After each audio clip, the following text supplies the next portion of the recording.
This is part of a series of videos, live training videos on a Doosan Lynx 220 CNC lathe.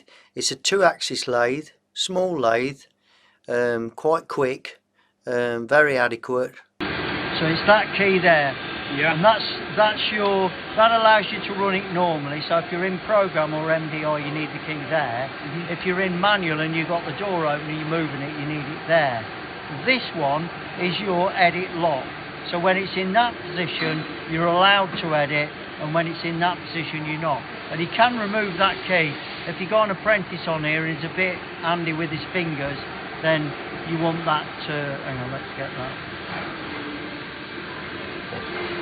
You want that in that position normally so that you can edit things. This one is for your jaws, because on this chuck, you can hold on the inside or the outside. Now you notice that it won't work with the chuck open, and so if you imagine that was in that way, it would think open was closed. You see what I mean? So if you wanted to grip something on the inside, you'd have to reverse that, otherwise the machine would keep saying the chuck's not open or the chuck's not closed. Okay?